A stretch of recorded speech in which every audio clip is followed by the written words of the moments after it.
For years, communities on either side of this crossing were separated by circumstance. Today, they are once again connected by a structure that will serve generations to come.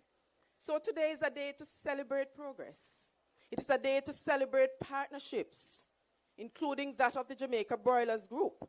And it is a day to celebrate another important investment in Jamaica's development journey.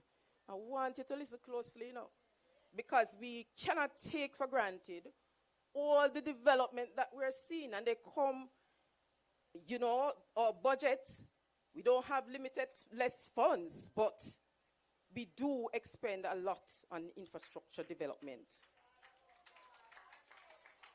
So may the new Spring Valley Bridge serve you for many years to come. We pray blessing over the bridge. We thank you, and may God bless this community and our beloved country, Jamaica. Thank you.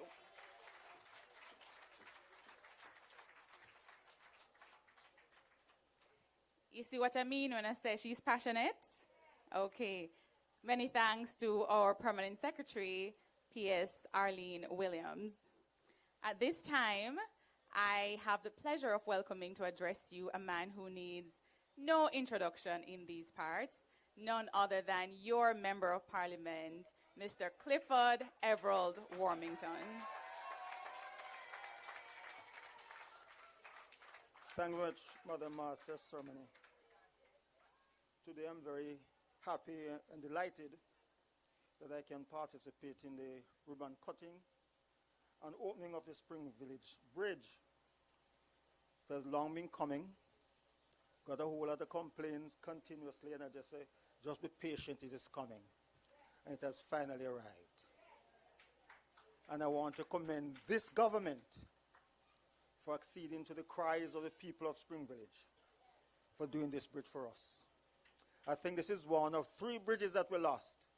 This collapsed, Bushy Park washed away, Lennonsville washed away also. I know that the government, I might speak about it later on, is committed to replacing the Spring Village Bridge on this new program. I got complaints just today about it. I said, just be patient, you can't get before Spring Village. You won't wash away after Spring Village. Lennonsville, that one expect the housing trust to replace in doing Colbert Village up there. But what I can say to you from Bushy Park and the others, as I said before, be patient, because this government build back better and stronger. So just be patient. I'm happy that eventually we see this bridge here. It take a long time to get it, and this has to do with the whole procurement process.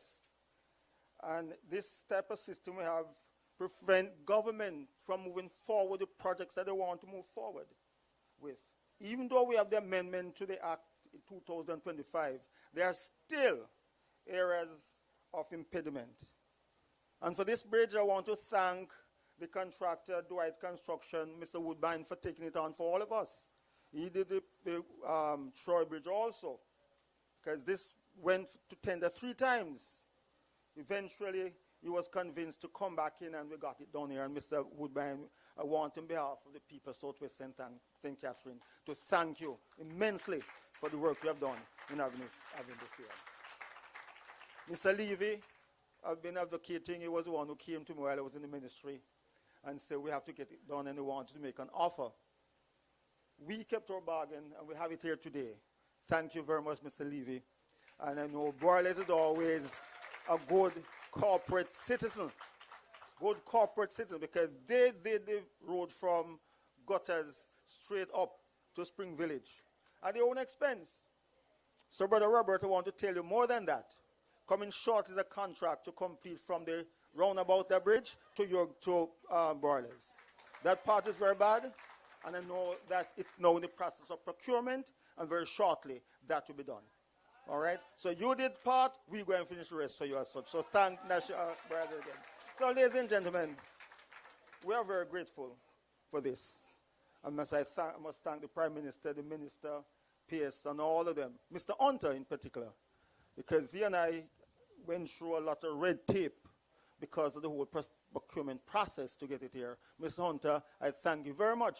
And I thank you for the effort and the assistance, the guidance you gave me while I was there.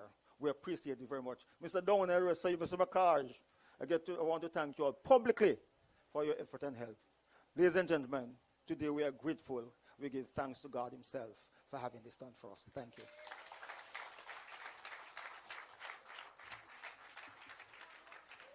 And now I also thank our Chief Infrastructure Improvement Agitator, as well as our Chief Gratitude Giver, Mr. Clifford Everall.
Mr. Evie and your team for the work that you have done. I know that when it was challenging and your workers couldn't get to work, you actually contributed or built a pedestrian bridge. So I want to echo Mr. Warmington's sentiment about the good corporate citizenship that you have always demonstrated, not just in St. Catherine, but across the island. To the contractors, the residents of Spring Village, thank you very much for your patience and understanding, and it's very good to be here today to open this bridge. This is an important day for the communities that depend on this corridor. For several years, residents, workers, students, businesses, transport operators had to live with the difficulty, the increased cost, lost time, and challenges of traversing Spring Village without the bridge. So today is not simply about opening a bridge. It is about restoring connection that matters to daily life, commerce, public safety, and community confidence. This bridge is valued at approximately $250 million and replaces a structure that could no longer safely meet the demands of the community. With pedestrian access, concrete walls, protective works, signs and markings, this is definitely an upgrade in the safety. I want to recognize the work of the Works Agency, of which I oversee, as well as the contractor, Mr. Woodbine, who is in the audience, the engineers, the technical teams, and all the workers who participated in making this bridge a reality. Many of the workers from this said community who have built an infrastructure that they now own. Infrastructure is at the center of Jamaica's developmental strategy because roads, bridges, drainage, and water systems are not just infrastructure, are not just cement and sand, but they are also economic assets. They determine how people move, how businesses operate, how communities function, and how efficiently the economy performs. This is why the government's approach is not just to treat infrastructure as isolated projects. Under the direction of the Prime Minister, we are pursuing a deliberate strategy, an integrated program of national development. This is what I call the government's commitment to productive infrastructure. It is development thinking.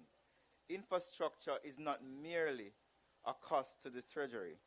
It is productive capital. A road is productive when it reduces travel time and cost. A bridge is productive when it keeps communities connected. A drain is productive when it protects homes and businesses. A major corridor is productive when it unlocks investment, economic growth, and the well-being, and protects the well-being of our people. In Jamaica, productive infrastructure must also be resilient infrastructure. And as we learned from Hurricane Melissa, infrastructure cannot just be built for normal times. It must also be built for days when heavy rains, swollen rivers, and flooding disrupts our access. Good infrastructure gives the country what economists and planners call resilient dividend. It reduces losses before they occur, helps communities recover faster, protects investment, lowers the long-term cost of disasters, and gives confidence that the systems they depend on, citizens' confidence that the systems they depend on will hold when tested. This is the importance of the Spring Village Bridge.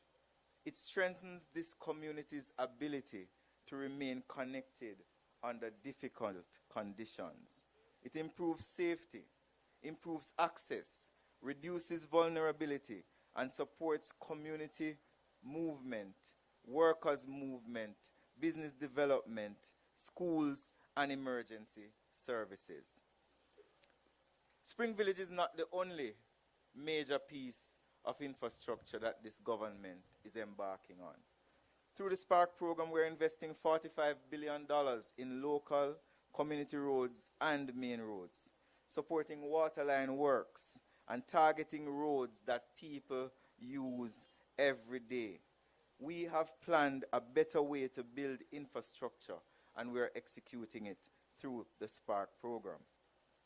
Through the CAPEX program, the government is advancing 6 major road projects at an estimated value of $17 billion. And through the Priority Bridge program, where we're going to build 55 bridges across the island, we're going to be spending over £100 million to build those bridges. So Spring Village is just one example of the amazing amount of infrastructure that we're building across Jamaica. Troy Bridge that we opened last week was another. These projects show that bridge infrastructure is not secondary. When a bridge fails or has to be closed, the impact is felt across all sections of the society, from education, commerce, agriculture, public transport, emergency response, and the communities. One of the things I want to speak about before I leave, though, is the importance of local contractors to our infrastructure development.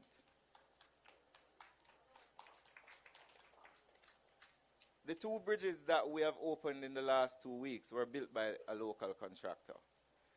And coincidentally, he is sitting here in front of us. That doesn't mean he's the only local contractor that is working, but he was able to give the government the best price and value based on a public tender process.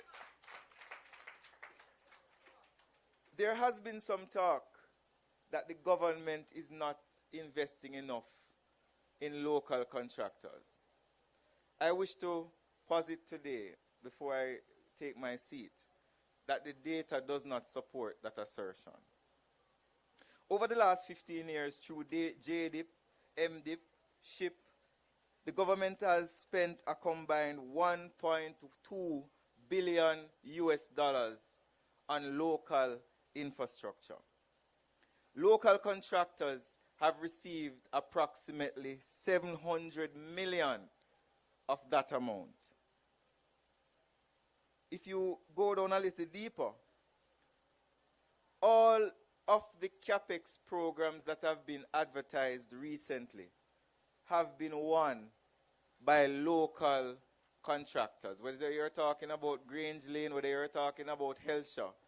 And we have another one that was tendered, which is the Arthur Wint, which will be revealed soon based on the assessment of the ministry. But no overseas contractor has won a tender under the CAPEX program. The recurrent road maintenance program of the government over the last 10 years has averaged approximately $4 billion a year.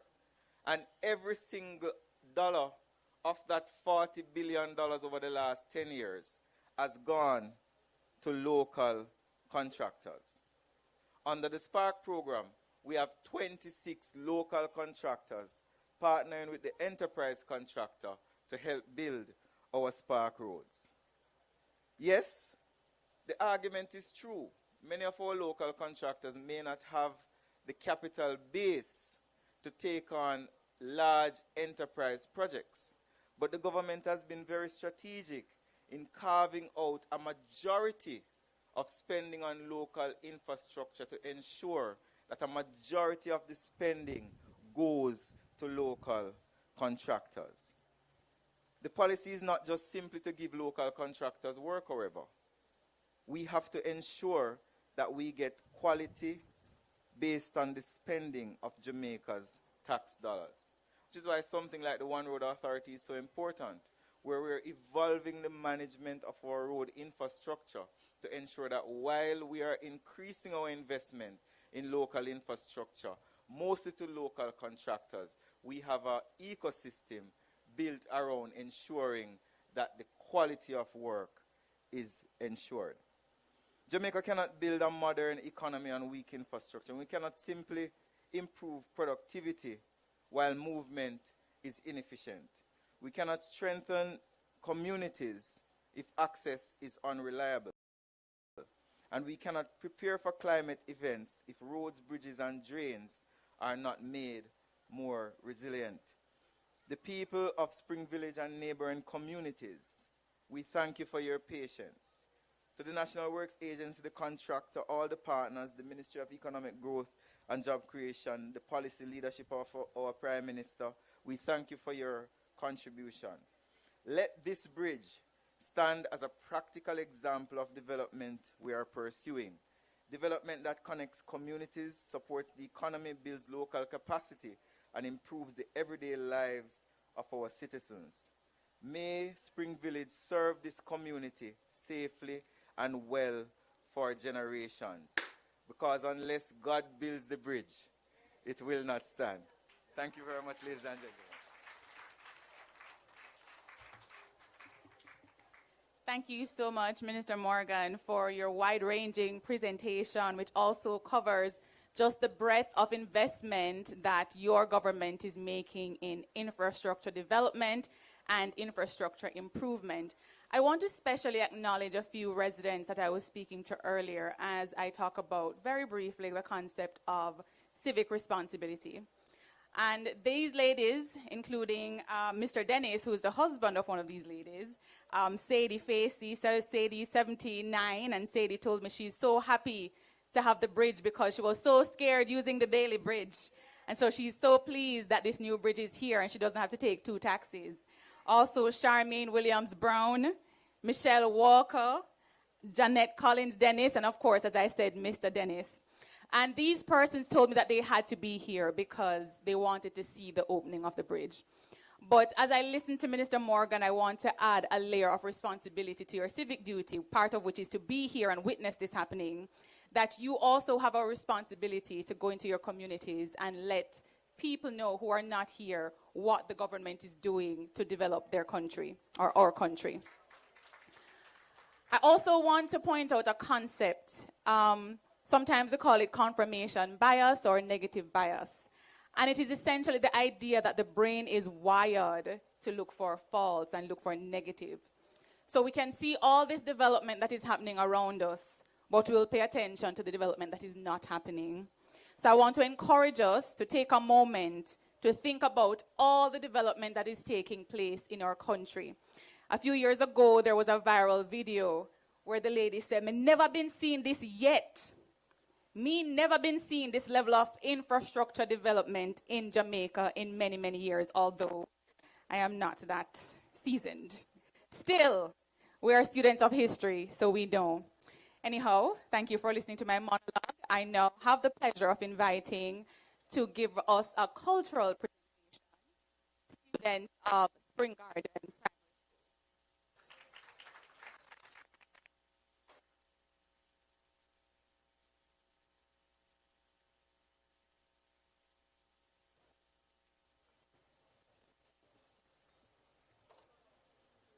Yeah. What is not this by P. Blackwood? What is not this Pan Master Godland? Me say technology come turn the right and left hand. Money transfer right away we get every dime. I chat to people on screen. No, it then call FaceTime. Robot a work for people like them a man or them a woman. AI all have it one brain. I try compete with human. So with job gonna jeopardy if we not very, very careful. All right now, one only people start to get fearful. Nowadays, people can do anything on the internet. It has something can better your life or even make you fret. Them can invade your privacy with in a camera or drone. So you have to watch what you do. All when you alone. Remember when I did COVID, we did keep with school a yard. And instead of take a tablet, we did use it to study hard. Even while time I tick and attack, we still up on WhatsApp. Some are Twitter like bird, and some are chatting a snap. We language check a beating too. Some figure out for right. Enough of them I use up slang. And I give the English a real fight. Me say me can't keep up with this for true. Every single day me live, me wake up to something new. People can make crazy money in any room them choose. Content creation come turn out one golden goose. Come turn out one golden goose. What is not this? Me brain almost a twist. Me I wonder what next fight. Well complex. But one thing me sure you know, this thing when I'm technology, now have nowhere I go.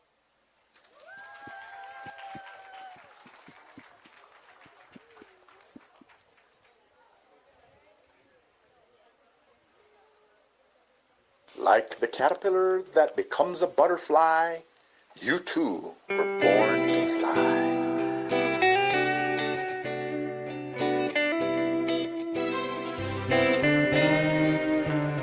I was born with everything I need to be me, with wings inside my mind to set me free. I know I've got vision more than my eyes can see, and I know I rule my destiny. So no matter how you try, you can never change my mind. I know if caterpillars can fly, so can I, so can I.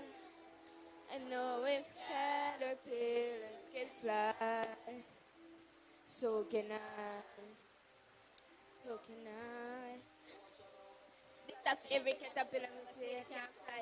Don't watch a mosquito and on a side fly. Don't sit down and complain, get up and try. Said the word, the whole universe. Hey, work for your goals and build them. Take time and sharp me skills them. I have dreams, no make no one kill them. Them souls, their wings them. And no matter how you try, you can't deny. I know it caterpillars can fly, so can I, so can I. I know if caterpillars can fly, so can I, so can I. Yes, I know that I can fly, for I learned the laws of life. I know if caterpillars can fly, so can I, so can I, so can I fly. I was born with everything I need to be me, with wings inside my mind to set me free. I know I got vision more than my eyes can see, and I know I rule my destiny. So no matter how you try, you can never change my mind. I know if caterpillars caterpillars can fly, so can I, so can I. I know if caterpillars can fly, so can I, so can I. Caterpillars can fly, so can I.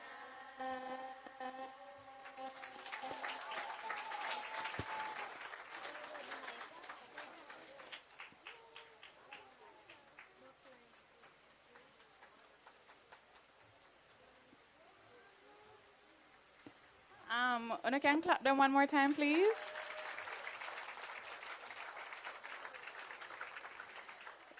That was such a profound performance. And hear what the young lady said at the first part? Una have to watch the drone all when una alone. Chat GPT, FaceTime, content creation is a new era. Anyway, of all the profound things that they said, what stood out to me? If caterpillars can fly, so can I. And don't watch a mosquito or a sandfly.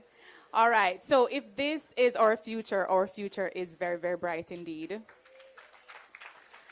And now I have the great pleasure of inviting our Prime Minister, the man who's ensuring that we, as well as our children, have a very strong and secure future. Please welcome Dr. the Most Honorable Andrew Holness.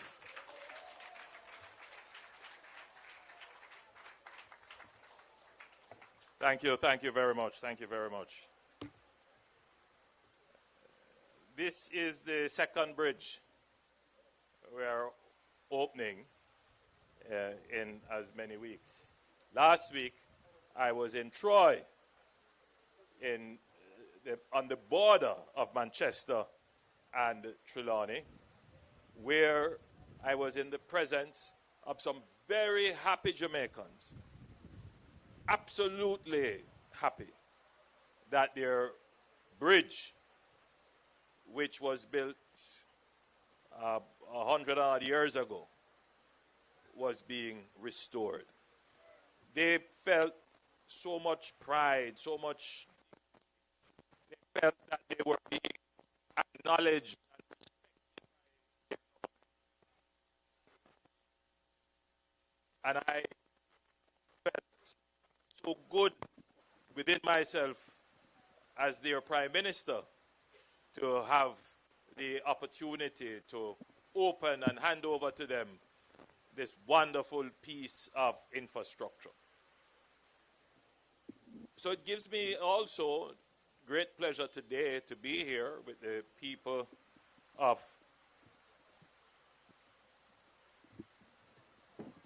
Spring Village,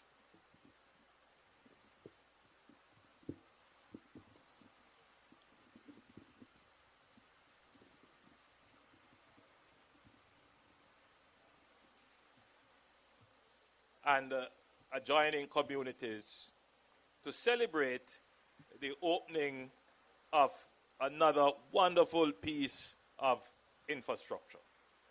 Now, this bridge, I believe it is called the Nightingale Grove Bridge, was built in the early 1900s. Yes, so this bridge is over 150 years old. Yes. That it was washed away, well, it wasn't really washed away, but it was compromised by heavy flows, should come as no surprise. You see, as I look at the faces of the people gathered here, when we think of infrastructure, bridges and roads, they must last forever. Yes, that's how we think of it. It must last forever. But as we all know, nothing lasts forever. Mind you, some things last for a very long time. If they are well built and if they are well maintained, and as a spiritual person myself, if God smile on them, meaning if they have the blessings of the Lord, it will last a long time. But when it comes to a bridge, roadway, 150 years is a long time. And especially 150 years when we can all agree it wasn't always well maintained. That it has lasted so long, it would have meant that the bridge was well built, regardless of how well used it was. Because obviously that bridge was built for a time when it was buggy and donkey cart that was passing it. Nowadays, my good friend Robert Levy has some very heavy trucks passing on that bridge, carrying the chicken that we all eat, the best dressed chicken. And the workers who go to that factory and go home use that bridge. The children who go to school in this area use that bridge. 150 years ago, nobody was thinking about the best dressed chicken. Or the schools that are here, the many housing schemes that are here. That is the reality. But there's one other contemplation that our forebears who built the bridge 150 years ago would not have thought about. And that is the issue of climate change. Our climate, my friends, is changing in ways that are creating more frequent and more intense weather events. But not only is the climate changing, the way in which we use our environment is impacting how the environment behaves, if you want to use a term like that. I want all of you to stop and think. Every slab roof or zinc roof that you put up, every mile of road that you pave, every tree that you cut down to create a field, leaves water to run off to somewhere. Where is it going to go? Is it going to run on the roads, where it ends up anywhere? Does it go into drains where it is guided into a stream or a river? Or is it going to percolate naturally into the soil? Well, as we expand our use of lands to build houses and factories and schools and hospitals and roadways, and as the climate is getting hotter and we are getting rainfalls that are what we would describe as unseasonal, super phenomenal, and intense, infrastructure that wasn't built to account for that will come under heavy strain. And that is what happened to the bridge. So it wasn't just the more intense use of heavy trucks and much more traffic.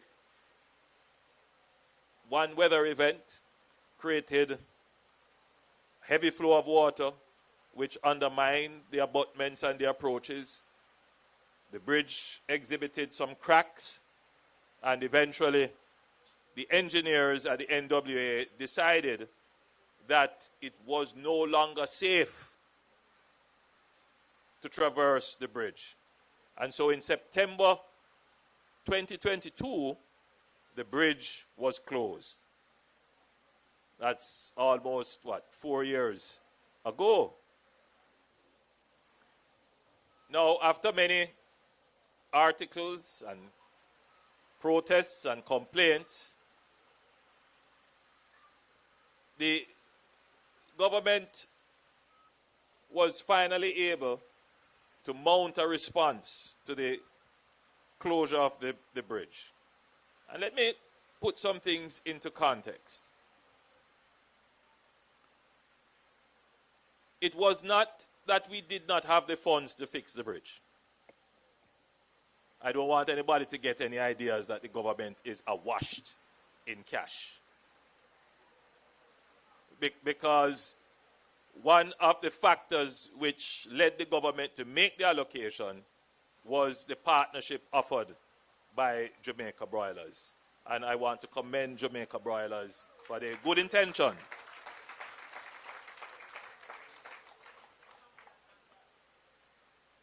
But the real obstacles to a quick response to the bridge would be, first and foremost, the process to determine whether or not this public investment was worthy to be made. I want you to understand those words that I have said. There was a time in Jamaica when the decision to spend on capital works was largely made by a process that was highly subjective. Which minister had more influence? Which constituency had more influence? In other words, a high level of political consideration would have determined capital expenditure. Now, at the highest level, there is nothing wrong with it in terms of having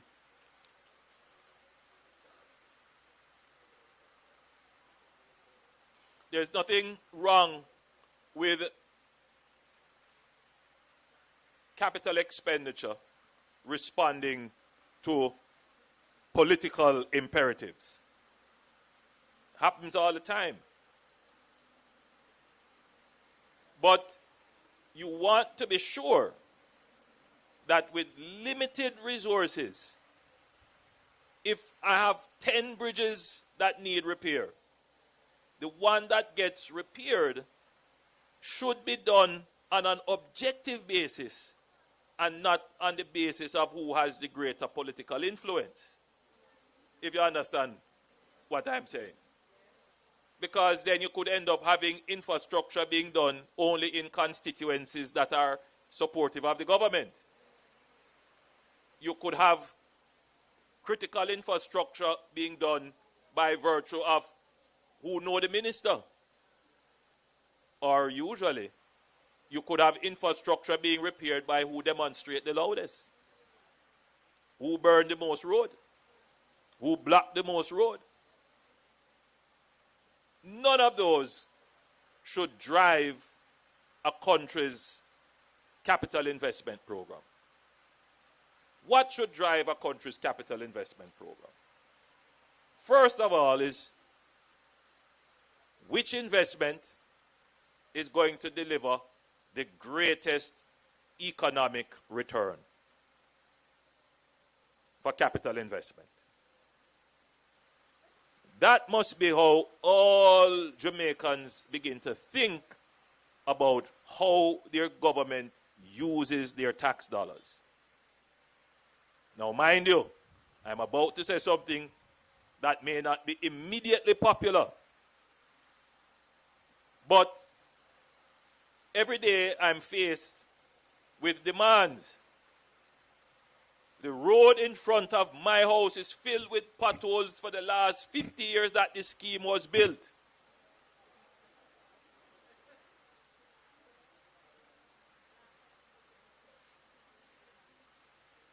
This bridge that was built 150 years ago that is broken down, children have to use it to go to school.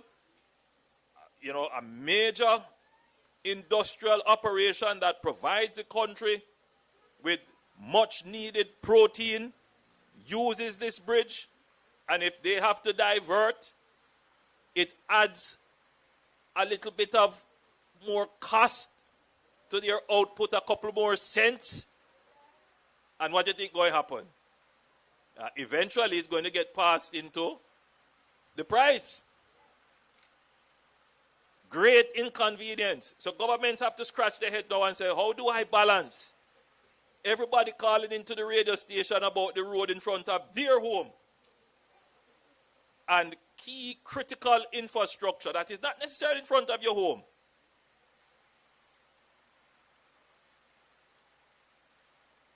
There must be a national understanding, right, as to how we're going to develop as a people. If we take all the money and fix the roads in front of your house and leave the other infrastructure that literally generates the revenues which we can then take to fix the road in front of your house, what will happen? Now, the politics does not pay attention to this, because when you go to vote, you're not voting that the Spring Village bridge was fixed. You're going to vote that the road in front of your house was fixed. You see how you cannot allow politics to determine the expenditure of your capital budget. There's a saying, that says, not everything that the public is interested in is in the public's interest. It is the reality that I face as your Prime Minister. Balancing the local, personal, political needs versus the national needs. And it is a tricky balance. I will not have the opportunity always to explain to people in this way why we have to do the things that we do. And there are those who, as we say in Jamaica, have it up in them craw, that you wait till election. And so it goes. We, as a government, we have to do what is in the national interest all the time.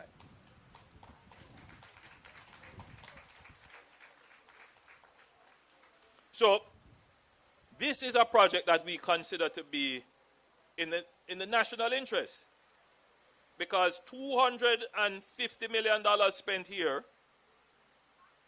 could have been spent on roads in several other communities.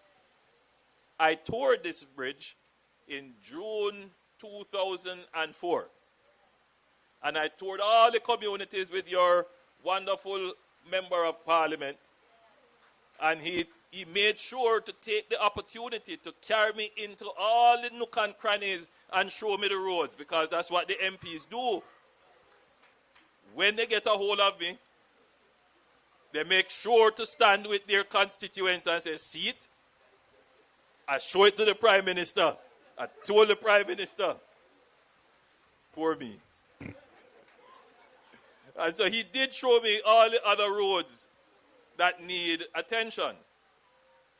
And in balancing the response to road infrastructure, we came up with a program called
objectively done.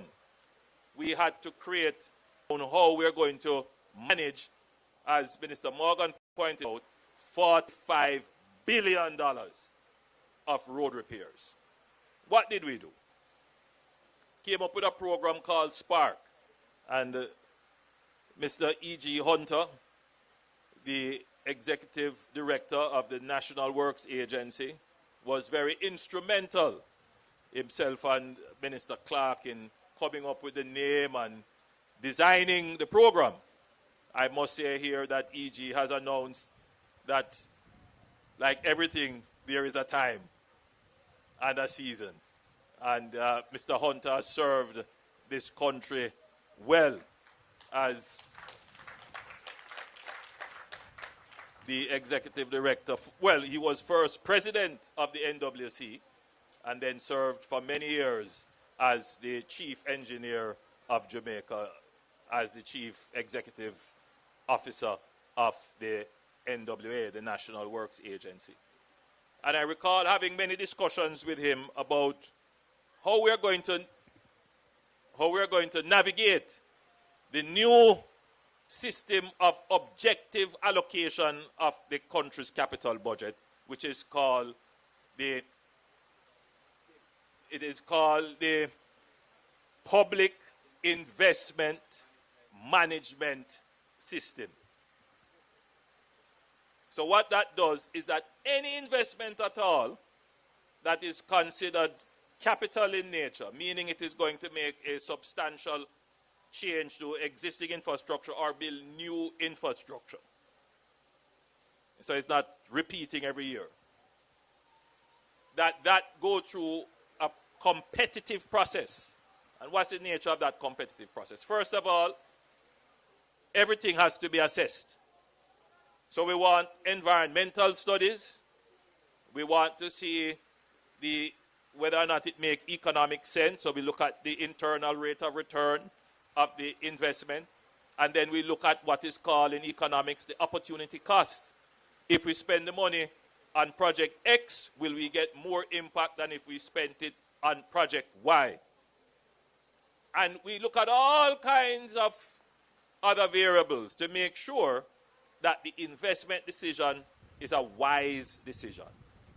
So that your tax dollars for capital resources, capital allocation, is not at the mercy of subjective decisions. In other words, we can run with it. Now, Mr. Hunter came up with a very good strategy to approach the public investment process, and we were able to maneuver through the process very quickly. In fact, extraordinarily quickly. It took us 7 months. Ordinarily, to go through this process of public investment would take sometimes 2 to 3 years. The average time should be maybe a year, but sometimes it goes over, as was the case with the Troy Bridge. Now, we have to be smart about setting smart objectives. You can't just set objectives which are inflexible and which do not contemplate events and considerations that have impacts greater than the benefit of strictly following the objective and the policy. For example, would the government contemplate not rebuilding the Troy Bridge? The people in Troy would not stand for that. So in a sense, there is no need to do an economic assessment on the bridge. In a sense, there is no need to look at the internal rate of return. Yes, you want to do the environmental impact assessment, but it can never be a question that we are not going to rebuild the Troy Bridge. Because if you're not rebuilding the Troy Bridge, then the other decision must be, are you going to move the people to elsewhere? You see the challenge. So if we are going to take 2 years to make a decision, that is obviously a decision that we have to make. It makes no sense. Why? To comply with process. But hear me now. When the people of Troy are walking across the river on the log, trying to get to the other side, they are not thinking about process. When you have to take off your shoes and wrap up your foot in plastic bag to walk across when this bridge was closed, which I know many people had to do, or you had to take the footbridge, you weren't thinking about process. You are not giving the government any point when I say that we are going through a process. What you want is the result. So you want a bridge. And so we have to take a second look at the public investment appraisal process that we have put in place. It's a critical process. As I've said, it is important, but it needs to be smarter. It needs to consider materiality, for example. Is $250 million material to the $60 billion or the $100 billion that we are going to spend on infrastructure? If it is not material, then it doesn't have to go through all of the process. If it is a decision that has significant national implications politically, then it is not a decision that has to go through the process because you have already made the decision. You have to do this. Not all projects have to go through the extensive process. Now, there are some listening to me who will say, but no, you make the law.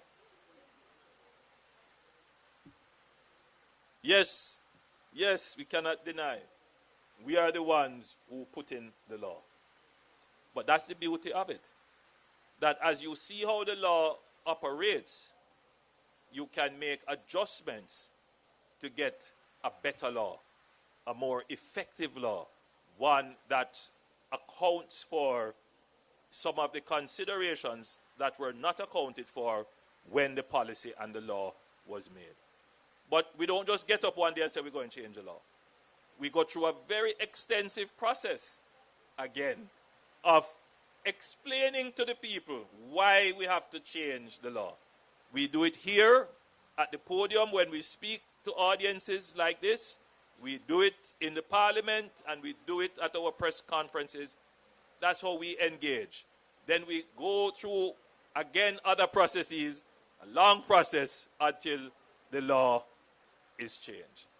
We definitely have to revise the public investment appraisal system to ensure that, yes, there is objective use of the capital budget, but that it is smart enough to acknowledge projects that are not material to the overall budget to create a problem, acknowledge issues that have national importance that are decided by, again, yes, the cabinet, by political considerations which may be necessary, and have those dealt with on a special track or an alternative.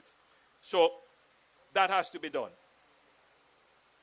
The other contemplation which affected the project, because if you looked at the timeline, you would see the bridge was closed in September 2022. I toured it in June 2024, approved it a couple of months after that, and then we are here now in June 2026. A long time. The 2-year process from start of works to construction, some of that had to do with, first of all, very few contractors wanted to take on this project. Why? Because the project required specialized equipment, piling equipment, that had to drive piles 100 and odd feet into the ground to make sure that the foundation of the bridge is stable. Some of our contractors don't have that equipment. So this was put out to tender about 2 or 3 times until eventually we found a contractor who had access to that kind of equipment. Minister Morgan pointed out how important the contractors are. The contractors are critical partners in the efficient expenditure of the capital budget. So you could have the money, but if you don't have the contractor who has the competence and the equipment to do it, the money won't be spent. And this bridge suffered from that. Eventually, we found a contractor who has done an excellent job.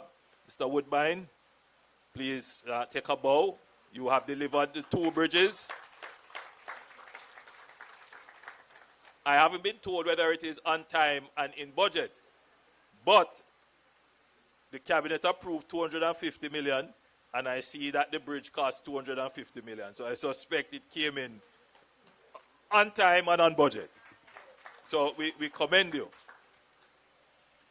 Now, that having been done, then there is the issue of labor. Believe it or not, the contractors, and this contractor pointed out that they had problems with having labor, both skilled and unskilled. I know when I say this, many of you sitting in there, you say, what? Am my son there yard and I do nothing? As I go around the country, I see a whole heap of young men sitting down. Boss, we don't want to work. And I scratch my head and say, but all the contractors, I was at the Jamaica Chamber of Commerce Awards dinner last night, and that was a part of the conversation, the challenge, we don't have enough labor, not enough skilled labor. Yes, my friends, labor is a constraint on our growth. Every young person that decides that I am not going to work, I am going to stay home and stay on the corner because they not pay me enough, we lose productivity. We lose productivity. Now, I understand the problem. I can't tell somebody to go work for what can pay their bus fare to get back home and send their children to school. I understand that. I want you to know I understand that. Which is why every year we try to inch up as much as possible the minimum wage to set the baseline, the threshold, so that employers will increase their wages to you. Because we are now, believe it or not, we are now at full employment, at 3% unemployment. That's basically full employment. But I can tell you that with the construction projects that we now have and the construction projects that I see coming across my table, we do not have the labor to fulfill it. It is not that the bodies aren't here. It is that they are not willing to work.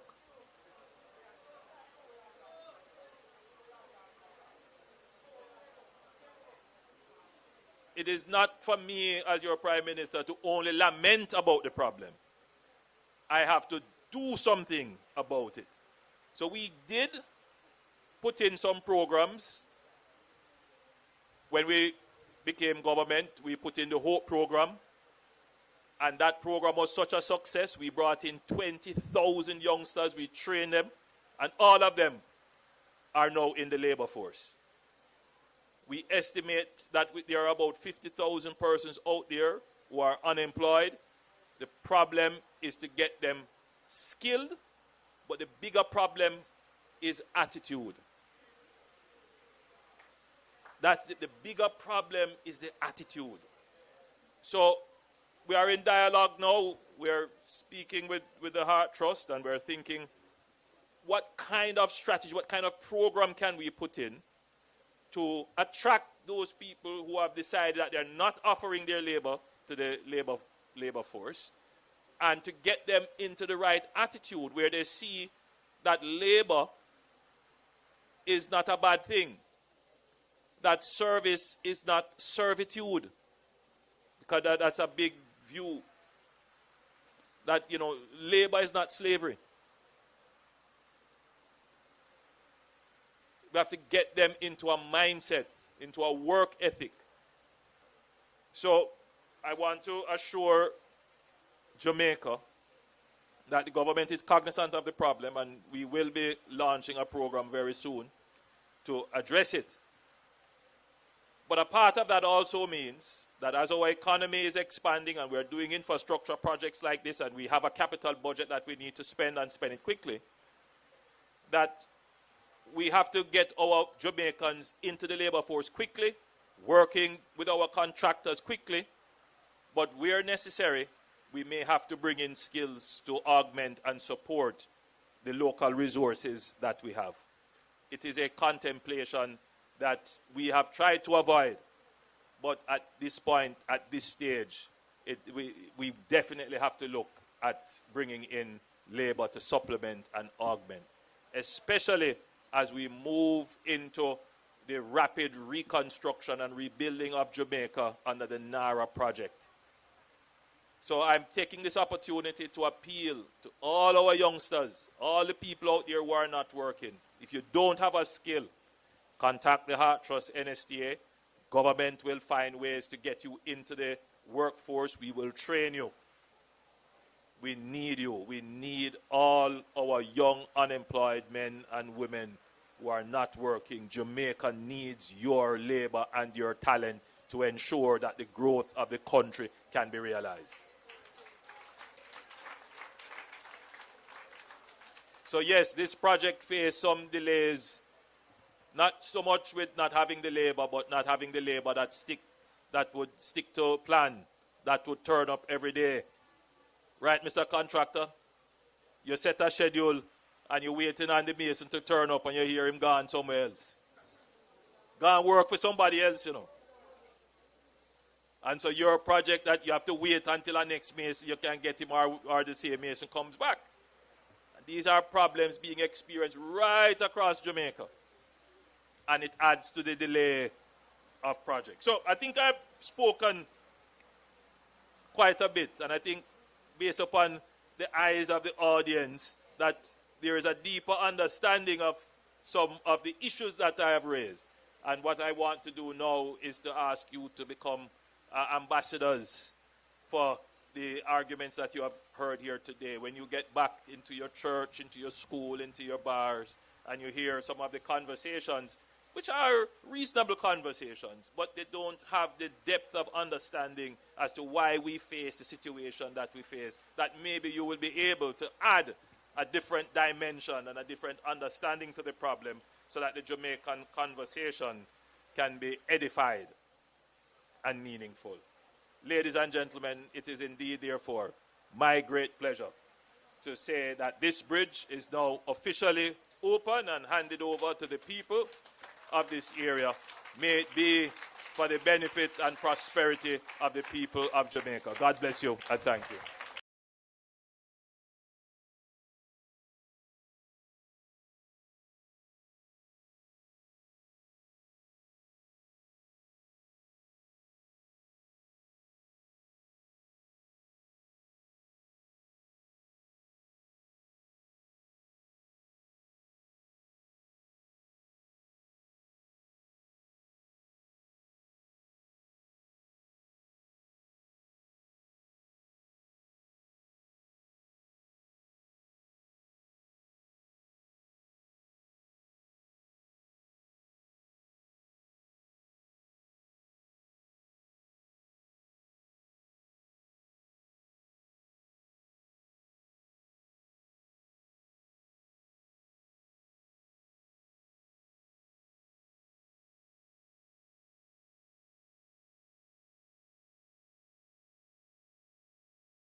Andre O'Connor and all the other councillors being supportive of this community and always being attuned to its need.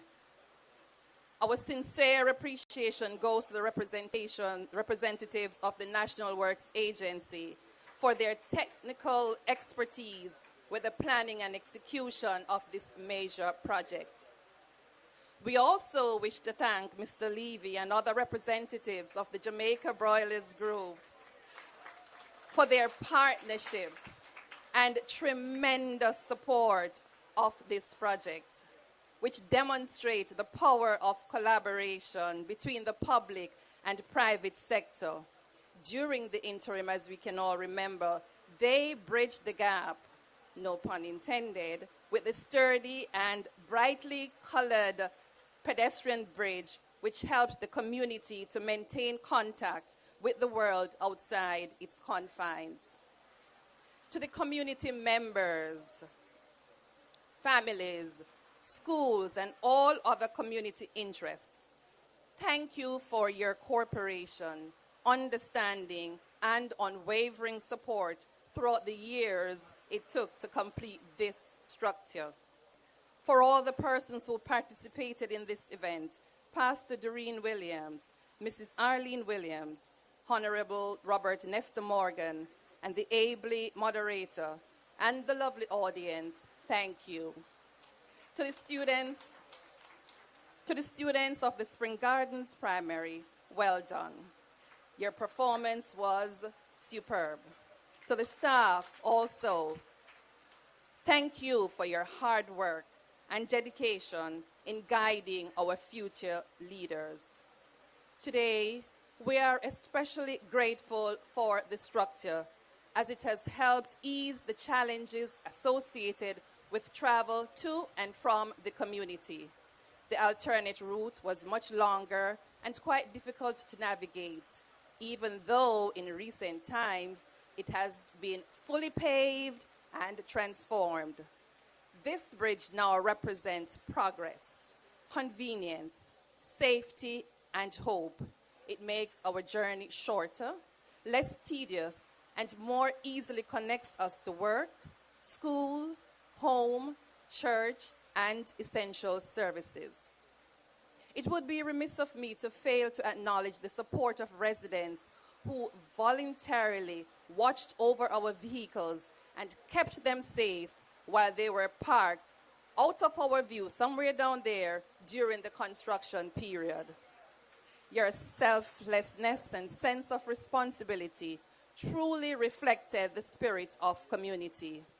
We also extend deep appreciation to the taxi operators who faithfully and safely transported us to work, school, and other places, often going above and beyond to ensure that we arrived at our destination safely.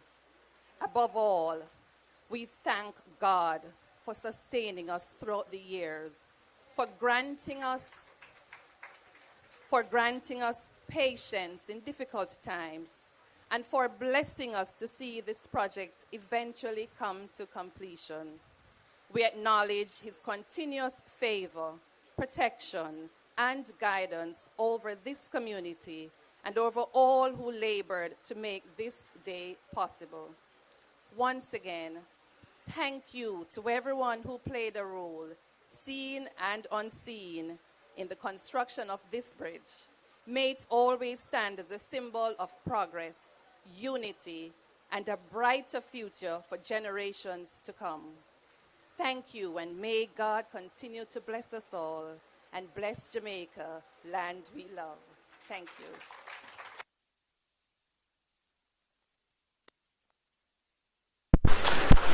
The Roman philosopher Cicero says that gratitude is the greatest of all virtues, and not only the greatest of all virtues, but the parent of all others. So, Ms. Perry, thank you for thanking everyone. And with that, we have come to the end of the ceremony, and we now proceed for a photo. Thank you again, and have a very good rest of your day.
Sir, my brother.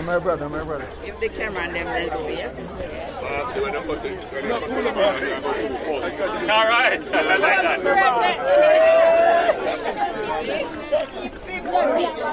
Wheelchair, man. I have to go back up a little bit, you know. You need to see that. Wheelchair, man. I have to back up. People, back up, please. So get a nice shot of the bridge. Everybody's ready? No, hold on, Punk Bob. Work the scissors, Barty. Work the scissors. Yeah. All the phones are in place.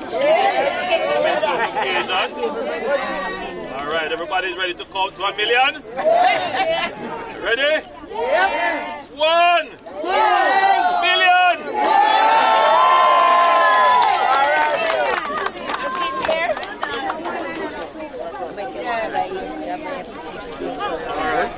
All right, so we're going to unload.